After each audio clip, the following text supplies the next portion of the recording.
It's one of those things that's been around so long in so many generations that it has grown to have a sort of mystical significance. And when it wasn't working, people were always saying, why can't they fix it? My name's Peter Bradley. I'm chair of the Friends of Brockwell Park. One of the donors said that when he was a child, his mother would get him to put his ear to the clock. And she said, that is the beating heart of Brockwell Park. So it's fantastic, that beating heart, after prolonged surgery, is being revived today. So I'd like to thank all of you who donated, especially our prime donor, by a mile, Rudy Daly and his family. We're very honoured to have you present.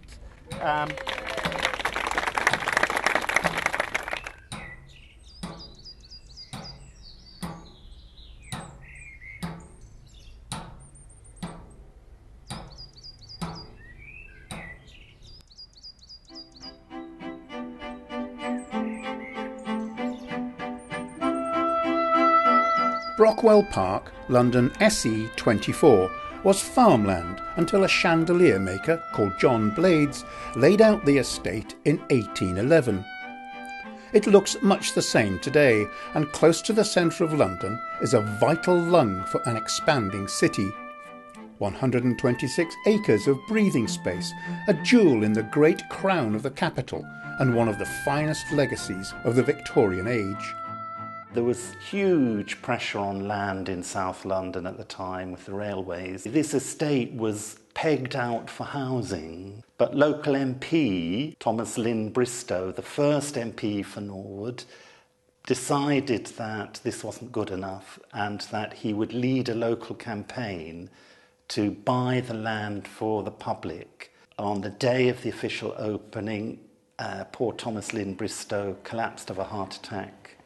Actually at the opening ceremony, died inside the hall downstairs. So John Blades created the estate, but the person who created the park was Thomas Lynn Bristow, MP.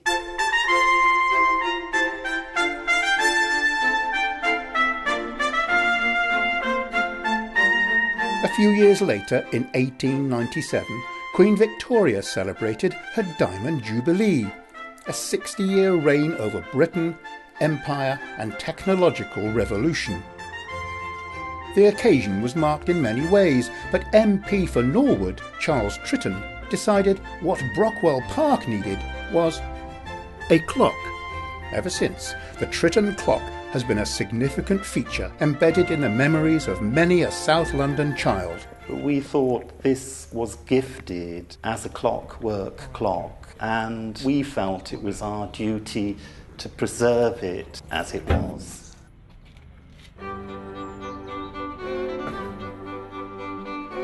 The clock was made by Gillett and Johnston of Croydon, which for over 150 years has been makers and repairers of clocks around the world. Although this one normally overlooks the oval cricket ground.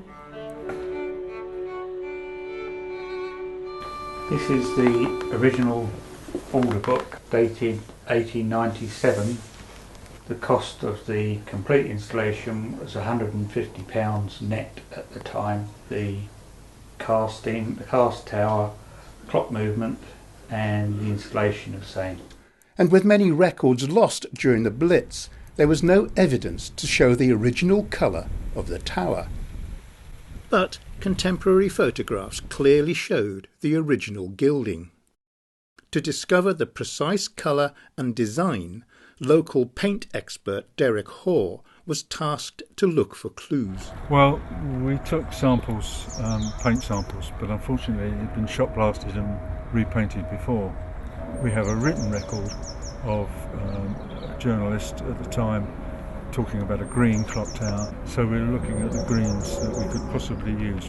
And what I'm going to do is produce a range of samples so that we can go on site and make a decision as to the colour. Now when we talk about green, we're talking about two different sorts of colour really. A yellow green on the one side and a bluey green on the other. If you put the yellow green against planting, landscape, shrubbery, trees, it will tend to recede into them. On the other side is the blue green, which actually stands out a bit more and is more of a statement. So we look around to other examples of restoration, and we only have to look at bridges in the city are a good example. And there does tend to be this predominance of a dark blue-green.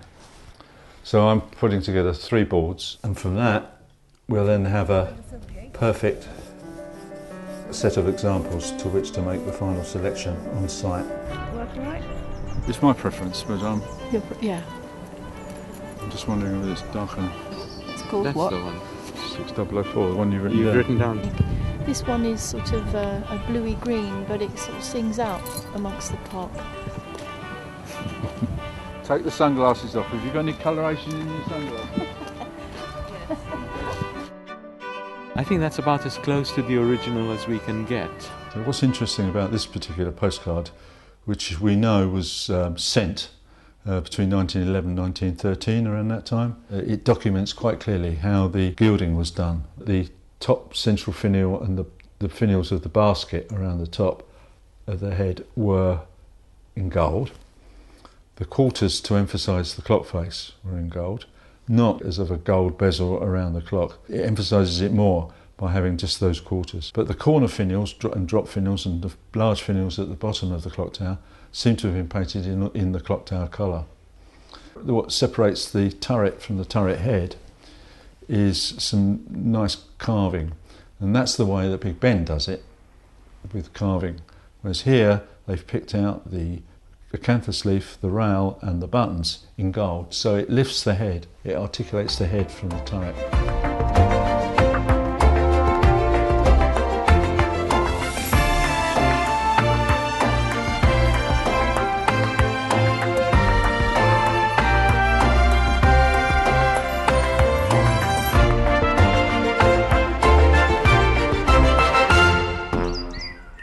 Well, I tell you, you could have picked a windier day, really, could you? Ah, well, lovely job. Right, here we go then. That's all. Let's see if it ticks. Let's have a... No, not a lot of ticking going on. No, it's tickless. We have to take the weights down so we can get the weights out and dismantle everything, you know, make it safe. But, so it's just got a bit too old. A bit like me, you know what I mean?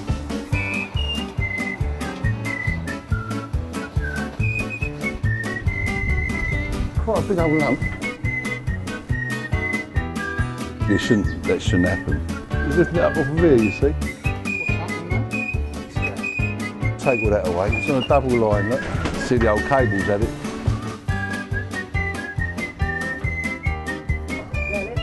You all right with it?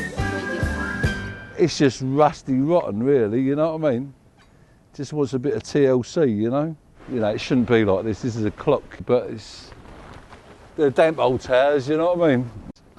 But we'll put this back in the van, and then we'll go and concentrate on getting the hands out and the motion works and all the dials off and everything else.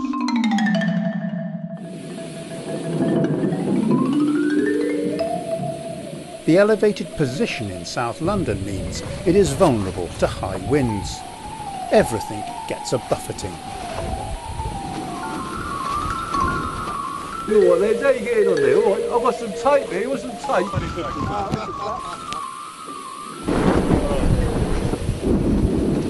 Really? Well, I'll tell you, you couldn't pick a better date for it, could you, really?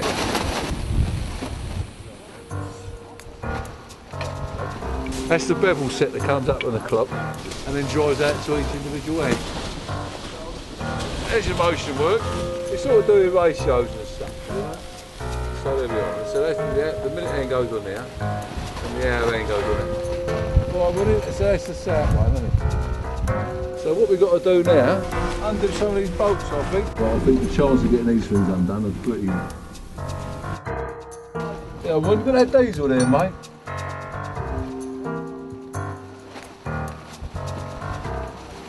The bolts are snapped off, you see. The weather deteriorates. and the boys decide this vintage clock can wait one more day. With the storm past, clement conditions, a new team on site. It's going to be easier than we expected. It's in a bolt from the outside, so the bolts Oh, haven't okay. perished. Okay. Is it a difficult job, do you think? Yeah, fairly, I suppose. It all depends how bad the rust has got into it. No, nothing yet. Still stuck fast, that is. I'm very much hoping that I can get these chaps off without drilling. If they don't snap, we're laughing. No, let's snap that one.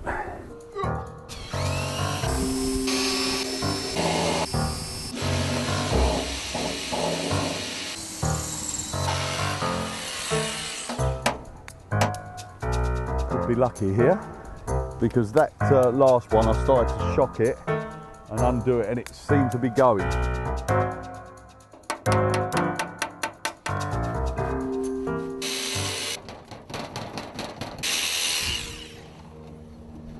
Stubborn, isn't it? She's nearly there.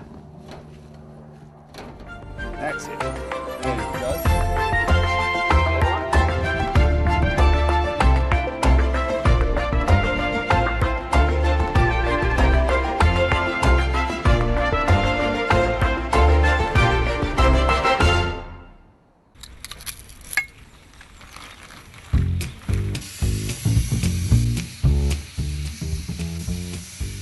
Now for the facelift.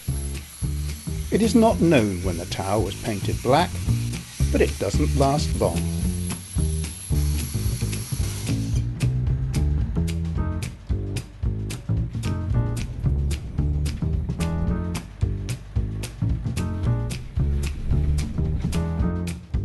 Meanwhile, the clock and the motion works are in the workshop.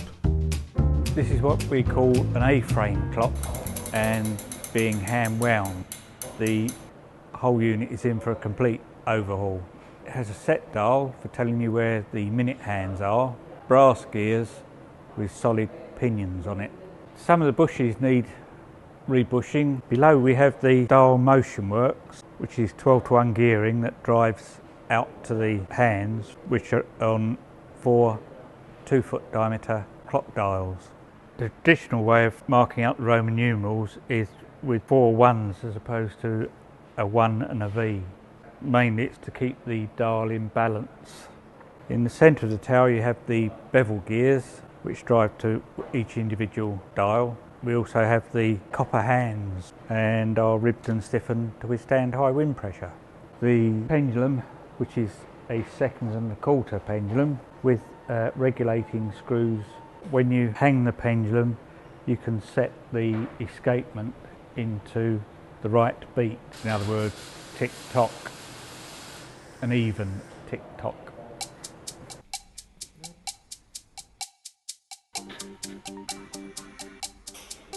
It definitely lacked its annual service. Meanwhile, in the workshop, George and Ron, trainee horologers, begin the clean-up. We do have buffering discs, so you can take the paint off quite effectively and quite quickly, but when it comes to the front of the clock, you see you've got this ridging around here. Now, if you were to take a buffing disc to this, eventually you're just going to wear away at the integrity of the design. Bringing something back to former beauty is something that I do thoroughly enjoy. The main part of the restoration is the bushes. So as soon as you've got a tiny amount of movement or play in the end of them, it starts to cause a problem. Now, a second is a tiny movement, a very small movement. So if you've got a small amount of play in the arbor as well, you begin to lose the exactness of the movement. And as soon as you do that, you start to find that the clock beats out of time and it's not turning as it should. So over the space of a week or a month, you're beginning to lose a minute, which can become 2 minutes, and it's a knock-on effect. Back on site, the exposed cast iron is going rusty and gets a coat of primer.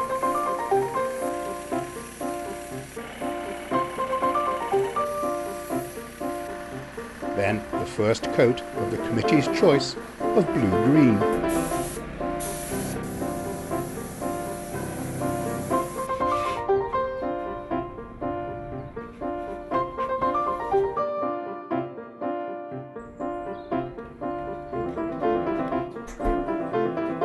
painting too for the 4 dials.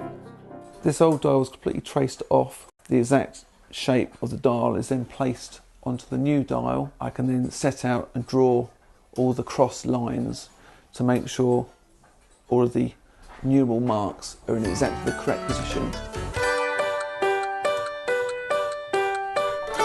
Churches and clocks tend to look better when they're done in traditional methods. It's more in keeping with the actual building.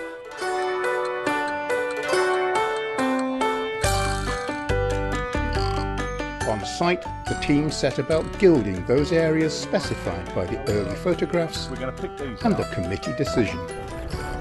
I'm the George Clooney of the gilders, mate. That's right. Like with them glasses, he's like the Don Corleone of the clock world, isn't he, really? Horological Don Corleone. And now the idea of this is it holds the gold in place on whatever you're painting onto. In the old days they used to use egg whites on glass and stuff, they use egg whites. But this old stuff, this old gold size, is pretty good gear. Now what we do, we whack it on like that, try and get it on even if you can. Now what happens is, see this crinkly bit on the back of your finger? You run your finger down the gold size. When you first put it on, obviously it's wet, but it starts to dry out, and you run the back of your finger down the gold size, and then once it sort of goes, it creaks down the gold size. What's that noise?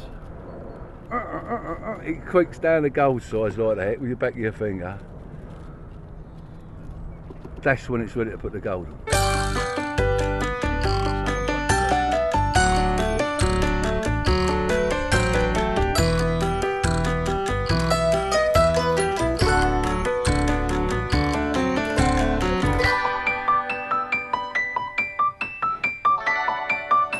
Now, with everything cleaned and painted or varnished, the clockwork is put back into one piece. It takes about 15 minutes to assemble a smooth-running, synchronised timepiece.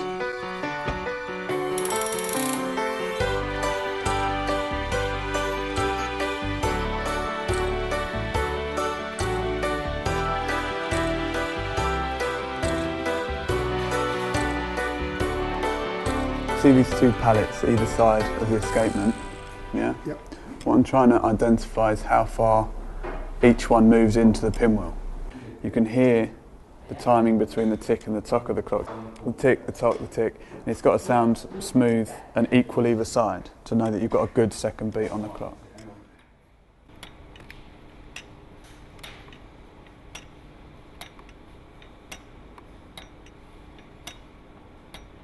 Fingers crossed. All we've got to do now is a little bit of touching up on the paintwork, and that should be it. Job done. So Pleased?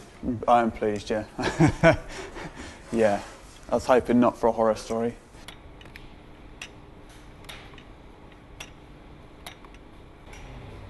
But the clock keeps stopping. So is that bush? What he's doing? The new bush is slightly tight. It hasn't been worn in, so we need to just ream it out. It's just taking off that very fine debris of brass, just to ensure the correct end float, as you can see. I'm just going to reconstruct the clock as I did before, get it back on test and see if we've solved the problem.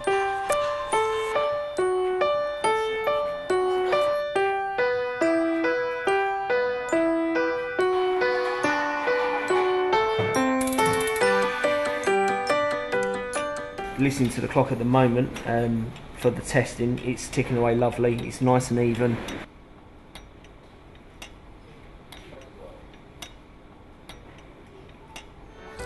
With regular servicing and regular maintenance, yeah, it should last a good couple of 100 years. Well, in fact, saying that, it's actually just stopped.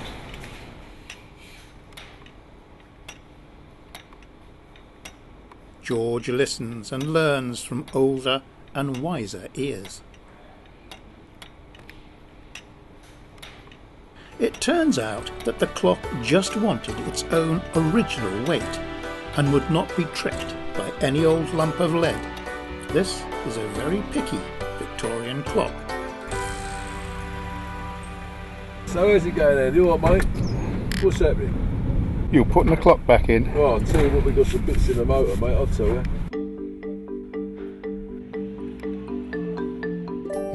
Everything must go back as it was, the cogs, dials and hands synchronised so that each face tells the same time.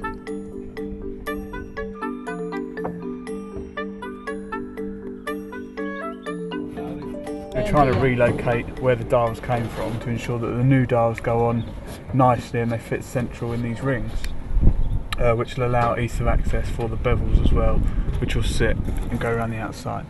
And the bezels are bolted in from the back. But the trouble is, if we put the centres in, if we put all the motion work in so we can aim the dials off, then of course we can't get to the bezels. So we've got to try and work out a way of getting it all back without too much grief, if you know what I'm saying.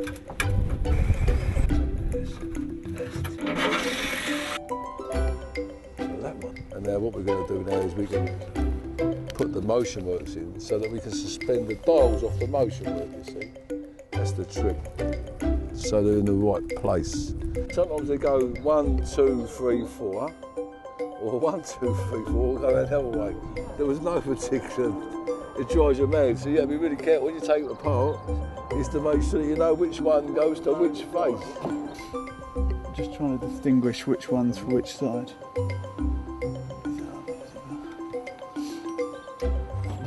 Yeah, don't look very convincing, does it?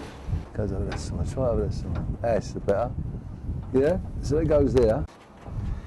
And then that goes in there like that. To go that way. Bit of luck now and again, that's what you want.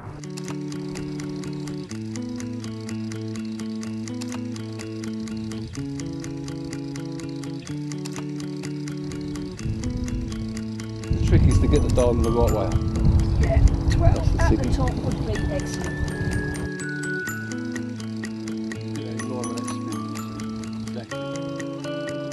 Be sure it's bang on, yeah? Okay, hold it exactly where you are, yeah? Yeah, if you respect it, all going well. Oh, let's have a look. Oh, well, yeah, you can't say better than that. Dial 1 in and correct. The same for dial 2 and 3, leaving 4 for access. It turns out the motion works can remain in place while the bezels are fitted. It's a bit of a squeeze though. But the problem is, you see, the bezels ain't precisely flat. They're a cast iron ring, so they tend to be a little bit bowed and whatever. But that's just the way they were cast 100 years ago or so. And it's a matter of getting just an happy medium where they look uniform. And if you put too much exertion on one bolt there, yeah, and not enough on that, it would snap. That bolt there is going to go in. If you go any further, I reckon that could snap. Well, it's a chance to take, isn't it? That's our slight dilemma we got.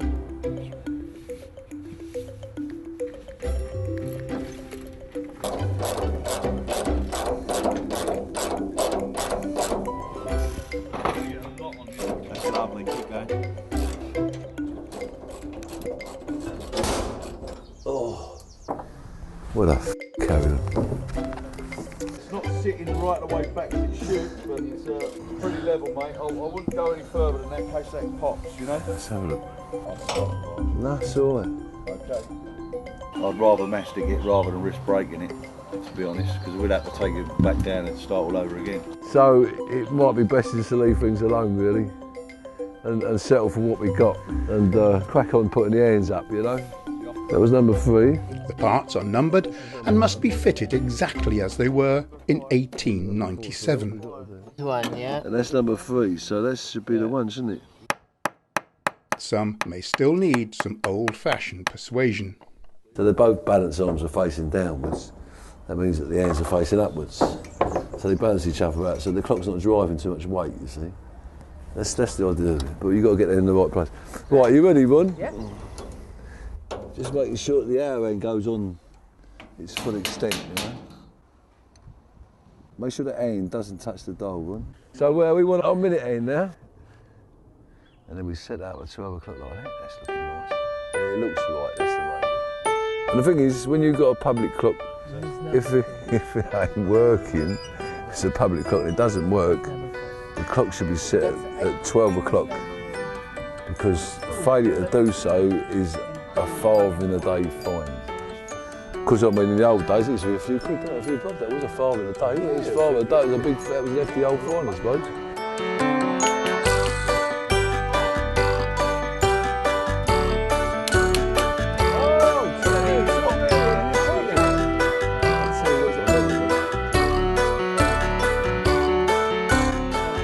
We've got everything lined up, all the dials are lined up, the bezels are all sorted, they're all the motion works in, all sorted out, that's all correct.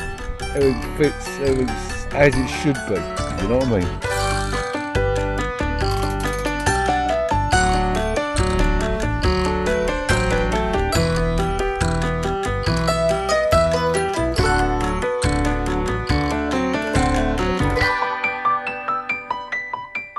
Such a beautiful object, isn't it?